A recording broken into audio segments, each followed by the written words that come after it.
నియోజకవర్గంలో మా పార్టీ నాయకులకు సంబంధించినటువంటి ప్రైవేట్ కార్యక్రమం ఉంటే ఇక్కడికి రావడం జరిగింది.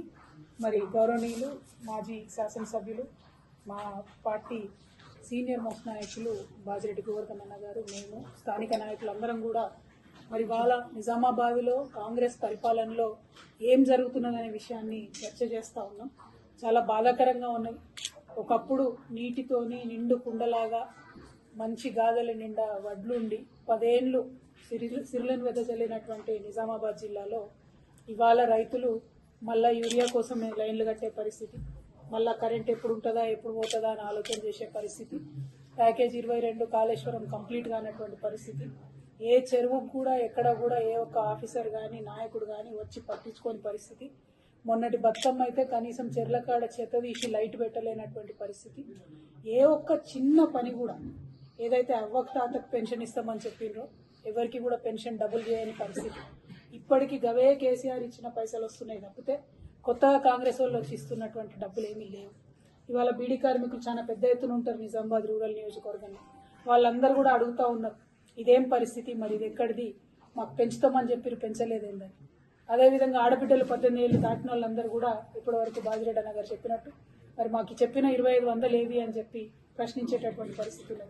అందరికీ స్కూటీలు ఇస్తా అని చెప్పి 18 ఏళ్ళు నిండినటువంటి ఆడపిల్లలకు అసలు దాన్ని ఊసే లేనటువంటి పరిస్థితి.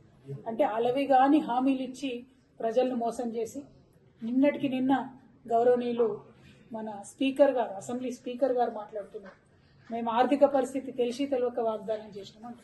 మరొక బాధ్యత కలిగినటువంటి పార్టీ, 130 ఏళ్ల చరిత్ర ఉన్నట్టు చెప్పేటటువంటి పార్టీ, వాళ్ళ అధ్యక్షుడేమో పాపం తెల్లారు లేస్తే మరి రాజ్యాంగం అని ఒక ఎర్ర బుక్కు పట్టుకొని తిరుగుతూ ఉంటాడు.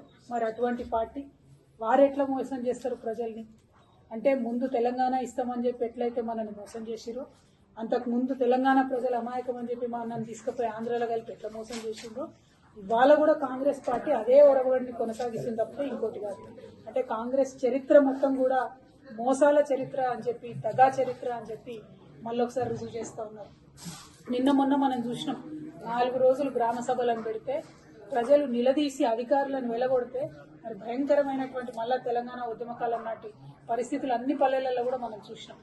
ఇంతకు చేసింది ఏందయ్యా అంటే 4 రోజులు పెట్టిండ్రు, వాళ్ళ ఇష్టం వచ్చిన పేర్లు చదివిండ్రు, భూములు ఉన్న వాళ్ళకే మన ఇంటికి ఇచ్చేటటువంటి పేర్లు చదివిండ్రు, రైతు బంధు అని చెప్తే ఎవరికి వస్తుందో ఎందుకు వస్తుందో అర్థం కానటువంటి పరిస్థితి, రేషన్ కార్డు అంటే ఎవరికి ఇస్తున్నారో అర్థం కానటువంటి పరిస్థితి, భయంకరంగా ఎక్కడో సెక్రటేరియట్లో ఏసీ రూమ్లలో కూర్చొని చేసిన లిస్టును తీసుకొచ్చి ఊర్లలో చదివి పేద ప్రజల నోట్లో మట్టి కొట్టేటటువంటి ప్రయత్నం కాంగ్రెస్ పార్టీ చేసింది. ఎక్కడికక్కడ బీఆర్ఎస్ నాయకులు ప్రజలు చైతన్యవంతులై ఆఫీసర్లను ఎదిరిస్తే మళ్ళీ వెంటనే మాట మార్చి ఈ లిస్టు ఫైనల్ కాదు, మళ్ళీ ఇంకో లిస్ట్ వస్తుంది, కొత్త లిస్ట్ వస్తుంది అని చెప్పి మభ్యపెట్టేటటువంటి ప్రయత్నం చేస్తున్నారు. కానీ అల్టిమేట్ గా మనకు అర్థమవుతున్నది ఏంటి అని అంటే కాంగ్రెస్ పార్టీ వాళ్ళు కేవలం వాళ్ళ కార్యకర్తలకు మాత్రమే ఇందిరమ్మ ఇండ్లైనా, రైతు భరోసా అయినా, రేషన్ కార్డు అయినా, ఇంకోటైనా ఇచ్చేటటువంటి ఆలోచనలో ఉన్నారు. ఈ వాస్తవాన్ని తెలంగాణ ప్రజలు ఎంత తొందరగా గమనిస్తే అంత మంచిది. మనం డిమాండ్ చేస్తూనే ఉండాలి, కొట్లాడుతూనే ఉండాలి. కాకపోతే వాళ్ళ ఎమ్మెల్యేలు ప్రతి జిల్లాలో చెప్తున్నారు, మేం చెప్పిన వాళ్ళకే వస్తుంది, అధికారులది ఇక్కడేం నడవదు అని చెప్పి చెప్తా ఉన్నారు. అదే కేసీఆర్ గారు మీరెవ్వరు కూడా ఇన్వాల్వ్ కాకండి, మా ఎమ్మెల్యేలని కానీ మంత్రుల్ని కానీ ఎవరిని కూడా ఇన్వాల్వ్ కానియకుండా కలెక్టర్ గారిని పెట్టి పారదర్శకంగా చిట్టీల సిస్టంలో తీసి నిజంగా పేదవాళ్లకు అన్ని పథకాలు ఇచ్చేటటువంటి ప్రయత్నం చేసినాం. మేము అనేక సార్లు కేసీఆర్ గారిని అడిగినా కూడా లేదు, మా రైతన్నలకు డైరెక్ట్ గా డబ్బులు పడాలి, మా బీడీ కార్మికులకు డైరెక్ట్ గా డబ్బులు పోవాలి, అవసరమైన వాళ్ళని మనం ఆదుకోవాలి అని చెప్పి కోట్లాది రూపాయల సీఎం రిలీఫ్ ఇచ్చినటువంటి పరిస్థితి. ఇవాళ ఒక్క ఊరికి సీఎం రిలీఫ్ వచ్చిన పరిస్థితి లేదు, ఇవాళ ఒక్క ఊర్లో రేషన్ కార్డు వచ్చిన పరిస్థితి లేదు.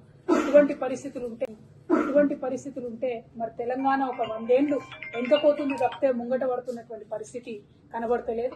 ఉదాహరణకు మన దర్పల్లిలో చూసుకుంటే మొత్తం మొన్న ఇక్కడ ఈ మండలానికి అంతటి కలిపి దర్పల్లిని మన విలేజ్ గా ఒక మోడల్ విలేజ్ గా తీసుకోవడం జరిగింది. అందులో 1950 మందికి ఇప్పుడు వీళ్ళు రైతు భరోసా ఇచ్చారు. కనీసం ఇంతకు 80% ఎక్కువ మేమున్నప్పుడు రైతు భరోసా ఇవ్వడం జరిగింది. అంటే కేసీఆర్ గారు ఇచ్చిన దాంట్లో 10% మంది రైతులకు కూడా మీరు ఒక మండలంలో రైతు భరోసా ఇవ్వకుండా మేము మొత్తం ఇచ్చేసినాం అయిపోయింది అని చెప్పి మభ్యపెట్టేటటువంటి ప్రయత్నం ఏదైతే చేస్తా ఉన్నామో దీన్ని మేము తీవ్రంగా ఖండిస్తా ఉన్నాం. అంతేకాదు దారుణం, మళ్ళీ రోజొక్కటి చూస్తున్నాం, ఇవాళ మేము వస్తుంటే తోవంట ఎల్లారెడ్డిలో అక్కడ మళ్ళా పాపం పిల్లలు 12 మంది విషాహారం తిని హాస్పిటల్కి పోయిన పరిస్థితి.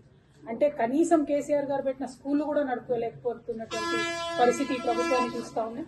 కాబట్టి ప్రెస్ మిత్రులందరి ద్వారా నిజామాబాద్ జిల్లా ప్రజలందరూ మీరు చైతన్యవంతమైనటువంటి ప్రజలు, రాజకీయంగా బాగా మీకు అవగాహన ఉన్నటువంటి ప్రజలు కాబట్టి ఎక్కడికక్కడ కాంగ్రెస్ పార్టీ నాయకులను మన హక్కుల కోసం అడగాల్సినటువంటి అవసరం ఉన్నది. ఇచ్చినటువంటి మాట ప్రకారం మనకు ఖచ్చితంగా పెన్షన్లు కానీ స్కీమ్లన్నీ కానీ వచ్చే విధంగా ఉద్యమించాల్సినటువంటి అవసరం ఉందని చెప్పి మీ అందరికి కూడా తెలియజేస్తా ఉన్నాం. మీతో పాటు మేము తప్పకుండా నిలబడి ఉంటాం. నిజంగా రేవంత్ రెడ్డి గారు మొన్న 26 జనవరి నాడు మాట్లాడిన మాటలు వింటే ఎట్లా ఉన్నదంటే ఒకటే స్పీచ్లా 10 నిమిషాలకు ముందేమో 26వ తారీఖు నాడు వేస్తా అంటాడు రైతు బంధు, 10 నిమిషాలు కాగానే 31 మార్చికి వేస్తా అంటాడు. అంటే నిజంగా అబద్ధాన్ని తీసుకుపోయి అద్దం ముంగట నిలబడితే ఎట్లుంటదంటే రేవంత్ రెడ్డి గారి బొమ్మగానే పడుతుంది అద్దంలో. అది పరిస్థితి. అంతే తప్పితే ఇంకోటి లేదు. ప్రజల్ని మభ్యపెట్టి ఎక్కువ కాలం పరిపాలన చేయలేదు. ప్రజల కోసం ఇప్పటికన్నా ముందుకొచ్చి పారదర్శకంగా పనిచేయవలసిందిగా కాంగ్రెస్ పార్టీని డిమాండ్ చేస్తూ ఉన్నాం. నిన్న కుంభమేళాలో ఏదైతే ఇన్సిడెంట్ జరిగిందో దానికి బీఆర్ఎస్ పార్టీ తరఫున మేమందరం కూడా బాధపడతా ఉన్నాం. అదేవిధంగా కుంభమేళ ఇప్పటి నుంచి శివరాత్రి దాకా కొనసాగుతుంది కాబట్టి తెలంగాణ నుండి కూడా చాలా మంది పోతా ఉంటారు కాబట్టి ఖచ్చితంగా ఇక్కడ ఉండేటటువంటి ప్రభుత్వం ఒక హెల్ప్ లైన్ ఏర్పాటు చేయాలని చెప్పి మేము డిమాండ్ చేస్తూ ఉన్నాం. పోయినటువంటి ప్రజలు ఎటువంటి ఇబ్బందులు ఎదురైనా కూడా ఒక హెల్ప్ లైన్కి ఫోన్ చేసేటటువంటి ఆస్కారం మన తెలంగాణ నుండి కల్పించాలని కూడా నేను ఈ సందర్భంగా డిమాండ్ చేస్తూ ఉన్నాను. క్రితం ప్రభుత్వంలో కేసీఆర్ గారు ఇచ్చినటువంటి నిధులు తప్పితే కొత్తగా ఈ ప్రభుత్వం చేస్తున్నది ఏం లేదు. మేము ఇచ్చినటువంటి ఆత్మగౌరవ భవనాలను పోయి ఓపెనింగ్ చేసుకోవడం, మేము ఇచ్చిన ఉద్యోగ నోటిఫికేషన్లకు పోయి సర్టిఫికెట్ ఇచ్చుకోవడం, మేము ఇచ్చినటువంటి అన్ని పనులను కొనసాగించే ప్రయత్నం ఏవైతే కంప్లీట్ అయిపోయినాయో నేను చేసిన అని గొప్పలు చెప్పుకున్నాడు తప్పితే చేసిన మంచి పనులను కొనసాగించి పెంచి ఇచ్చింది మాత్రం ఎక్కడా లేదు. ప్రజలకు ఇచ్చిన వాగ్దానాన్ని పూర్తి చేసింది ఎక్కడా లేదు. అది వడ్లకు బోనస్ విషయంలో అయితేంది, ఇప్పుడు మన ఎర్రజొన్న కోతకొచ్చి దాని పరిస్థితి అయితే ఏంది, కనీసం కొనుగోలు కేంద్రాలు పెద్ద ఎత్తున పెట్టేది ఏదైతే ఎందులో కూడా ఈ ప్రభుత్వం విఫలమవుతా ఉన్నది. దీన్ని ప్రజలందరూ కూడా గమనిస్తూ ఉన్నారని చెప్పి నేను కోరుతా ఉన్నాను. అట్లానే పసుపు పంట ఇప్పుడు మాకు వచ్చింది నిజామాబాద్లో. మరి దాని రేటు గురించి ఇక్కడ బాగా బీజేపీ ఎంపీ గారు కూడా చాలా మాట్లాడుతూ ఉంటాడు ఆయన. మరి పసుపు రేటు పెంచే విధంగా, పసుపుకు మద్దతు ధర ప్రకటించే విధంగా భారతీయ జనతా పార్టీ తక్షణమే చర్యలు తీసుకోవాలని, దానికి ఎంపీ అరవింద్ గారు కృషి చేయాలని కూడా ఈ సందర్భంగా డిమాండ్ చేస్తున్నాను. Thank you. జై తెలంగాణ. హిట్ టీవీ యాప్ ఇందులో short news, live news, entertainment shows, movies, digital magazines తో పాటు మీ జిల్లా వార్తలను కూడా ఫ్రీగా చూడొచ్చు.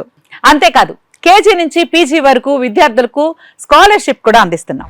ప్రతి వారం 10 మందికి లక్కీ డ్రా ద్వారా ఒక్కొక్కరికి 10,000 రూపాయలు అందిస్తున్నాం. ఇంకెందుకు ఆలస్యం, వెంటనే హిట్ టీవీ యాప్ ని డౌన్లోడ్ చేసుకుని ఫ్రీగా ఎంటర్టైన్మెంట్ పొందండి. Hit TV app. Hit TV app. Please download hit TV app. Hit TV app ని ఫ్రీగా డౌన్లోడ్ చేసుకుని ఎంజాయ్ చేయండి. మీకు నచ్చిన ఎంటర్టైన్మెంట్ కోసం హిట్ టీవీ యాప్ ని ఫ్రీగా డౌన్లోడ్ చేసుకుని ఎంజాయ్ చేయండి. హిట్ టీవీ యాప్ ని డౌన్లోడ్ చేసుకుని ఆస్వాదించండి, ఆశీర్వదించండి. ఇంతమంది సెలబ్రిటీలు హిట్ టీవీ యాప్ ని డౌన్లోడ్ చేసుకోండి అని చెప్తున్నారంటే ఎంత మంచి యాప్ ఆలోచించండి. అమెరికా అమెరికా అమెరికా అమెరికాలో చదవాలనుకునే వాళ్ళకి విశ్వసనీయమైన పేరు మన శౌర్య కన్సల్టెన్సీ. UK లో 1 year masters. UK లో 1 year masters. 2 years work permit up to 5 years visa. Contact Saurya Consultancy. Contact 89851 89851.